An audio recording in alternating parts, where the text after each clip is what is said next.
hello les amis poissons, ascendant poisson, signe lunaire en poisson, bienvenue pour cette guidance 2022, mars 2022, pardon, pour le mois de mars 2022. Comme d'habitude, c'est une guidance générale qui ne peut pas parler à tous les poissons de la même façon, donc prenez les énergies qui vibrent avec ce que vous vivez actuellement, n'hésitez pas à faire votre propre lecture intuitive en ressentant les énergies de ces cartes et en prenant les messages qui vous parlent. Bien sûr, vous pouvez regarder également la vidéo de votre signe ascendant et de votre signe lunaire qui vous en diront soit un peu plus ou soit carrément qui vous délivreront un message qui vous parlera davantage, ce qui peut arriver parfois à certaines périodes de notre vie. En tout cas, merci à tous les poissons d'être là et merci pour tout votre soutien, vos messages d'encouragement que j'apprécie énormément. On regarde dans la barre d'infos pour avoir les liens des différentes guidances que je vous propose et ainsi que mon adresse email si vous désirez des renseignements pour les tirages personnalisés. Allez, on y va. Les énergies principales qui vous accompagnent en mars. Nous avons l'arcane sans nom inversé. Alors l'arcane sans nom, donc la mort, autrement dit la mort, nous parle la plupart du temps d'un refus d'avancer, un peu comme si on était accroché au passé. D'ailleurs, on voit le regard de la mort qui, au lieu d'être tourné vers l'avenir, regarde le passé. On s'accroche, on a peur peut-être, on a peut-être peur du changement, on est peut-être trop attaché à quelque chose sentimentalement, les souvenirs, quelque chose. Alors on ne veut pas quitter un appartement parce qu'il y a trop de souvenirs, on ne veut pas quitter quelqu'un parce qu'on a avec cette personne trop de souvenirs, on ne veut pas quitter un emploi parce que on a nos habitudes, on a des souvenirs avec les gens, les collègues, etc., etc. Ici, il y a quand même véritablement des forces un peu destructrices puisque il est toujours important de se tourner vers l'avenir et surtout de ne pas refuser le changement, quel qu'il soit. Et donc, ici, il est question peut-être de refuser d'avancer. Voilà. J'ai envie de dire, vous n'avez pas forcément envie de quitter quelque chose ou quelqu'un, ou des circonstances ou des lieux, et ici on ressent avec cette énergie. Quel est votre état d'esprit, ami poisson? Alors votre état d'esprit, le 5 de bâton, il y a un conflit, en tout cas, vous êtes en conflit, probablement peut-être parce que justement, vous n'êtes pas d'accord avec quelqu'un qui veut changer, ou alors en conflit avec vous-même parce que vous aimeriez bien y aller, mais vous avez peur, parce que vous savez qu'il faut y aller, mais que vous vous accrochez quand même à quelque chose. Le 5 de bâton nous parle en tout cas d'une certaine forme de conflit. Alors, avec la carte du 2 de bâton, on nous parle d'une part de conflit, mais aussi quelque part d'un sentiment d'insécurité. Vous avez peur, comme on le disait, mais aussi cette situation vous est un peu inconfortable et donc elle suscite un peu de nervosité quelque part. Et le 2 de bâton ici nous dit que peut-être vous avez, oui, du mal à passer un cap, à franchir l'étape suivante, d'aller vers l'avenir, parce que cette jeune personne ici est véritablement tournée vers l'avenir, vers un nouveau voyage. On voit une map monde avec un véhicule de plage, elle est tournée vers l'avenir. Et ici, on sent qu'il y a une étape à franchir peut-être difficile pour vous. Qu'est-ce qui vous préoccupe? Ce qui vous préoccupe, le changement, la roue de fortune, le hasard, l'inconnu. Peut-être ce qui vous stresse, c'est de ne pas connaître l'inconnu, de ne pas savoir ce qui se cache derrière ces événements. Qu'est-ce que vous allez être amené à vivre? Si vous devez quitter un endroit, vous savez très bien qu'il va falloir en chercher un autre, ce qui peut être une période difficile, compliquée.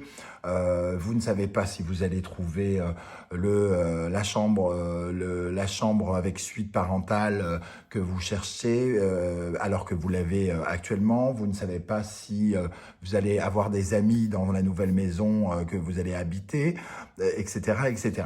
La roue de fortune nous dit que ça vous préoccupe ce changement, que de toute façon, vous appréhendez ce moment. Et nous avons le 4 de bâton.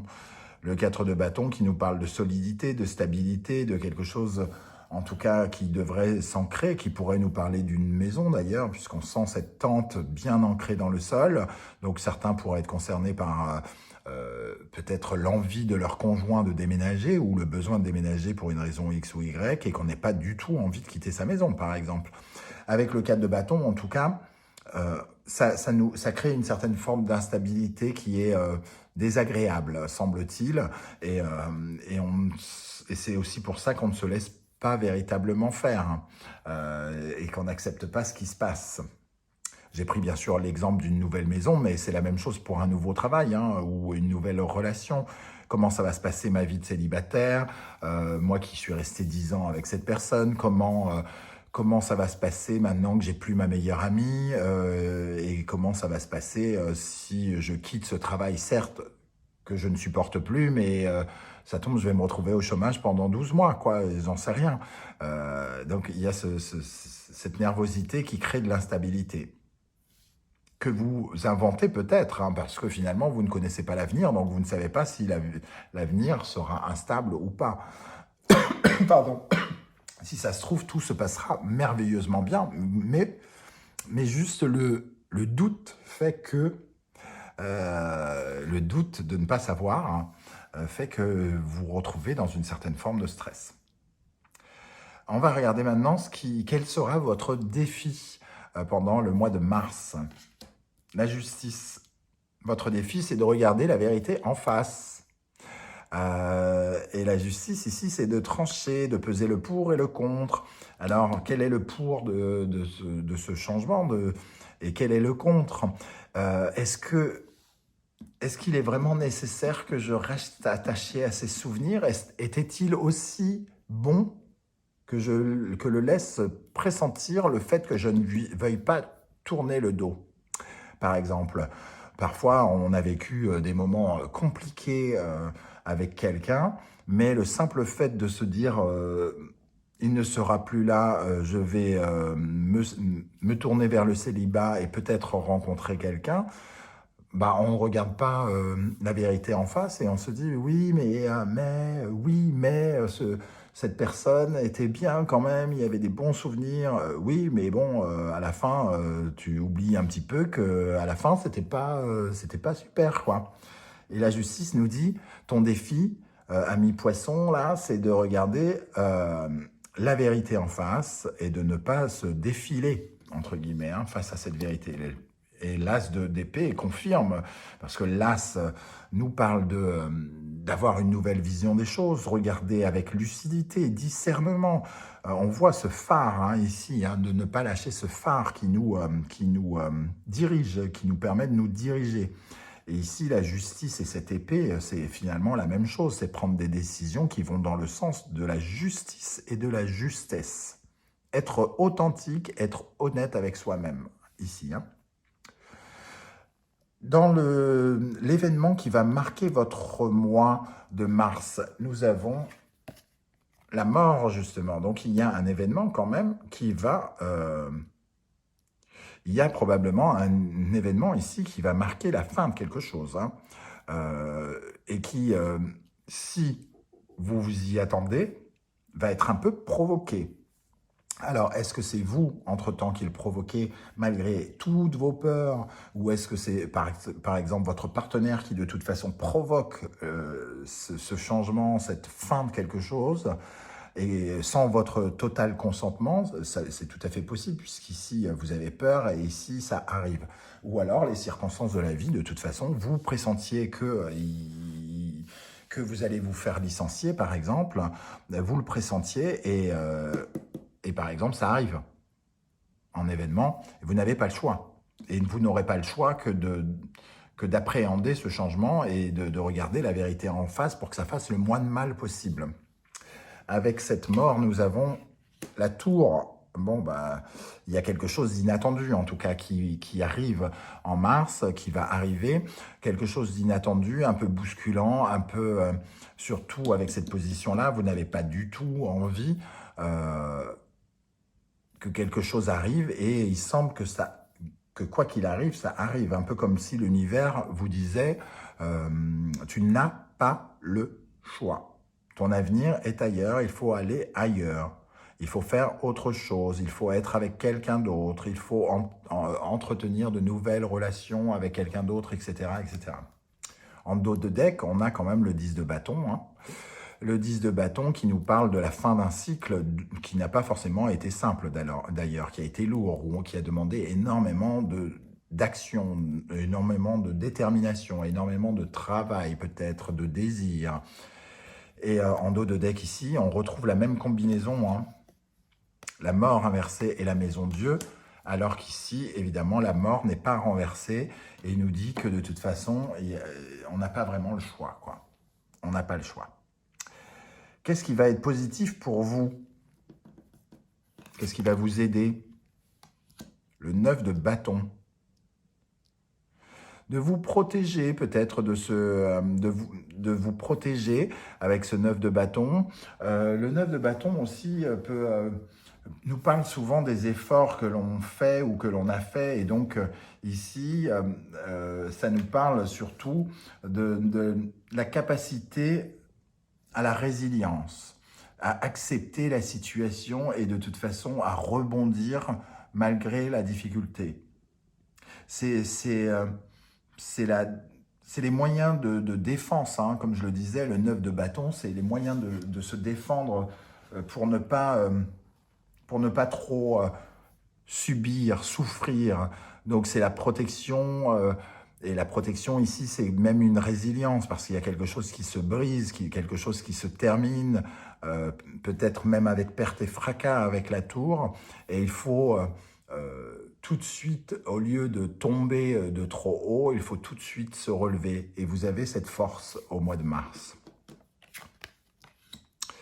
Le 2 de coupe, soit vous avez cette force parce que vous n'êtes pas seul, vous avez des enfants, vous avez une famille et que vous ne pouvez pas vous permettre de vous écrouler, soit vous le faites parce que il y a une notion de guérison ici aussi, d'amour de soi, avec le 2 de coupe, comme si on se devait bien ça, on se doit bien ça. Et ici, il est question vraiment de prendre soin de soi et limite de entre guillemets, de se consoler et de repartir en avant, de se dire, bon voilà, c'est comme ça devait se faire et ça va me rendre plus fort. Ce qui ne nous tue pas nous rend plus fort. Voilà, c'est exactement cette notion ici avec le 9 de bâton et le 2 de coupe. Qu'est-ce qu'on a sur le 9 de bâton et le 2 de coupe dans ce qui va vous aider, amis poissons? L'étoile, pardon, oh le vieux rototo.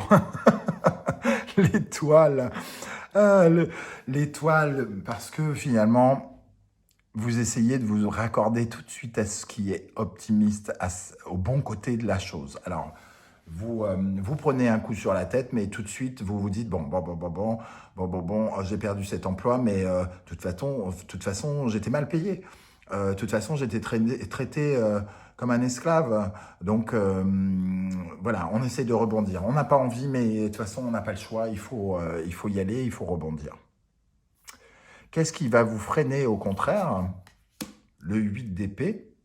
Le 8 d'épée, une tendance à l'auto-sabotage. Oh, si j'avais su, j'aurais pas fait ça, j'aurais pas dû, des pensées limitantes, je vais pas y arriver, ça va être trop compliqué. C'est toutes ces pensées, des imaginations de notre esprit, hein, parce que la plupart du temps, quand on dit je ne vais pas y arriver, c'est une invention de notre esprit. On n'en sait absolument rien, on n'a pas encore essayé. C'est une invention de l'esprit de quelqu'un d'autre. Parfois même, tu ne vas pas y arriver. La phrase qu'on a entendue quand on était gamin et qui résonne encore avec nous, je ne vais pas y arriver, en fait ce n'est pas nous qui le pensons, c'est les autres, mais nous on est capable peut-être d'y penser. Donc avec ce 8 d'épée, ce qui pourrait vous freiner, c'est justement toutes ces phrases un peu limitantes, sclérosantes, qui vous empêchent de voir la vérité en face. 8 d'épée et as de bâton. L'as de bâton, c'est évidemment la nouveauté, le nouveau projet. C'est peut-être d'imaginer qu'il va être trop compliqué de créer quelque chose de nouveau derrière ce cataclysme, derrière cette fin. C'est un peu aussi, peut-être qu'on pense qu'on ne va pas faire preuve d'assez de créativité, qu'on va être un peu bloqué, qu'on va manquer d'inspiration pour ce nouveau projet, qu'il nous manque des choses, qu'il nous manque de la force, qu'il nous manque du désir, qu'on ne sait pas encore tout à fait ce qu'on veut faire, ou en tout cas qu'on pense ne pas en être capable, peut-être. Dans le domaine sentimental maintenant, quelle énergie sentimentale et relationnelle, quelle énergie avez-vous? Le 2 de Pentacle. Le 2 de Pentacle nous parle de, entre guillemets, de jongler, hein, de jongler avec plusieurs choses à faire. Alors peut-être que dans votre vie sentimentale, affective, vous allez être très occupé avec autre chose, un peu comme quand je parlais avec l'exemple du déménagement. Évidemment, si vous déménagez, vous avez très peu de temps à accorder à l'amour et aux sentiments amoureux, par exemple. Il se peut en tout cas qu'avec cette énergie du 2 de Pentacle, vous soyez obligé de vous occuper d'autre chose en même temps que de votre couple. Et il peut y avoir une certaine, comment dire, plusieurs aspects et on gère un peu les hauts et les bas ensemble, peut-être avec la personne avec qui vous partagez, ou vous gérez les bas, les hauts et les bas de votre vie sentimentale et relationnelle en fonction d'un peu de toutes ces émotions de stress, de panique un petit peu que je ressens. Ici, il faut jongler un petit peu pour stabiliser tout ça. Et nous avons le page d'épée qui nous parle de nouveauté, d'une certaine forme de curiosité. Il faut aller en quête de curiosité, peut-être essayer d'apprendre à connaître les circonstances qui nous réunissent avec l'autre. Toujours est-il que j'ai l'impression qu'on est très occupé à des recherches, à la curiosité. Peut-être que on recherche un nouvel emploi, on recherche un nouveau lieu de vie, quelque chose de nouveau, et d'un seul coup, on est très occupé par ça. Et le page d'épée ici nous parle vraiment de ces recherches intelligentes pour essayer de gérer plusieurs choses à la fois, de gérer notre vie sentimentale en même temps qu'on gère tous ces problèmes. Et peut-être de gérer les choses de façon un peu nouvelle pour justement contrebalancer avec tout ce qui se passe. Je vais ajouter une énergie dans la vie sentimentale. Vous savez que nous retrouverons une guidance 100% sentimentale relationnelle un peu plus tard dans le mois. Là, ce sont des énergies générales, donc le 2 de Pentacle et le page d'épée pour les poissons en mars. Qu'est-ce qu'on a avec ça?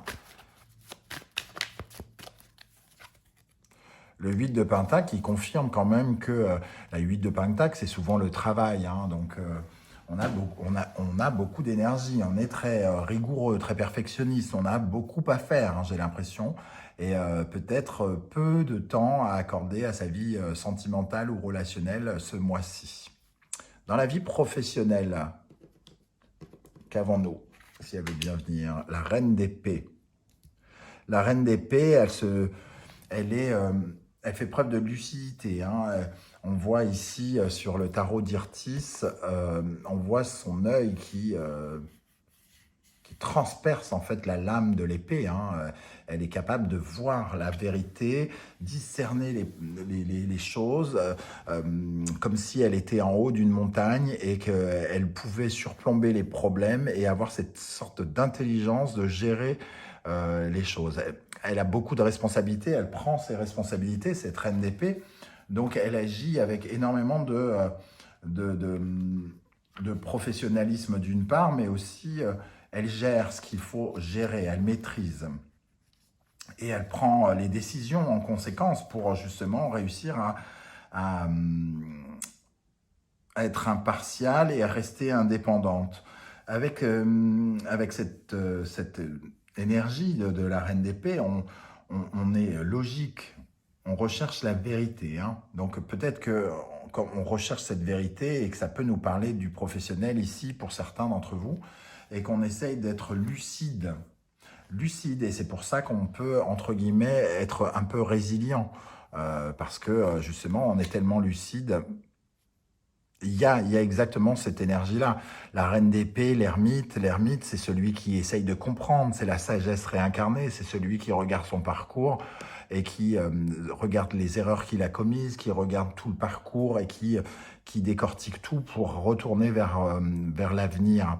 Donc il y a une certaine prise de recul ici, euh, comme si on regardait la situation pour bien parfaitement la comprendre avec lucidité et justesse et authenticité. Qu'est-ce qu'on a sur le domaine professionnel pour les poissons en mars 2022 sur la reine d'épée et l'ermite? Le 7 d'épée. Le 7 d'épée, c'est la carte un petit peu qui peut nous parler de la trahison, de la déception. Il y a quand même le sentiment peut-être que des choses nous étaient un peu cachées quelque part et qu'on s'en aperçoit peut-être avec beaucoup de rapidité et de surprise. Hein. On peut se rendre compte qu'on nous a pris au piège, qu'on nous a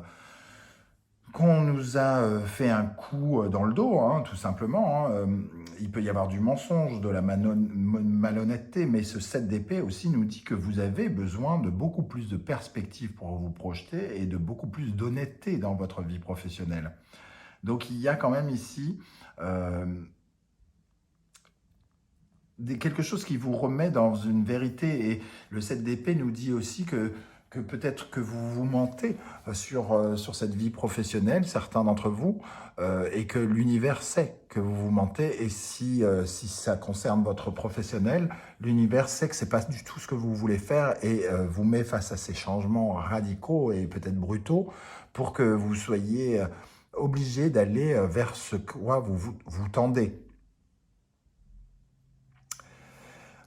On continue avec l'énergie intérieure maintenant. Comment ça se passe dans votre intériorité? Comment vous ressentez toutes ces choses? Le magicien. Bon, vous sentez que de toute façon, il y a la nouveauté qui arrive. Vous êtes obligé de l'accepter et vous le faites. Force de résiliation. Vous n'avez pas envie quelque part, mais de toute façon, c'est là. Il faut bien le faire. Vous n'avez pas le choix, donc vous prenez, voilà, vous acceptez le changement, la roue. Le magicien et la roue, c'est vraiment de se dire que voilà, les choses sont faites, les dés sont jetés, le changement est là, il faut l'accepter. Donc ce mois-ci, il y a quand même quelque chose qu'on ne voulait pas qui arrive et qui, de toute façon, on le prend pour nous, c'est bon, on le fait rentrer dans la tête, ça rentre dans la disquette. Comment se terminera le mois pour vous, les amis poissons? Le 10 de coupe et le 6 d'épée. On est finalement à la fin du mois. Peut-être que le mot heureux était un grand mot vu les énergies, mais le 10 de coupe, c'est quand même une carte émotionnelle forte. Il y a quand même une certaine forme de joie, comme si on pouvait enfin respirer. Il y a quelque chose de l'ordre aussi d'une grande guérison, d'un grand bien-être, à tourner une page, même si on arrive dans une phase de transition et qu'elle peut être un peu stressante. Hein, il y a quand même quelque chose qui vous rend heureux. Vous sentez que de toute façon, il y a une énergie qui change et qui bouge, qui fait bouger les choses. Et ce n'est pas entièrement pour vous déplaire, semble-t-il. Voilà les amis poissons, comment je ressens ce tirage. J'espère que ça vous aura parlé. N'hésitez pas à me dire comment ça vibre avec ce que vous vivez actuellement. Je serai heureux de vous lire et de vous répondre. Et comme d'habitude, continuez à m'encourager et à m'aider à faire grandir cette chaîne en likant cette vidéo, en partageant sur vos réseaux sociaux et en vous abonnant. Merci à tous d'être là et je vous dis à très très vite pour de nouvelles guidances. Ciao, ciao.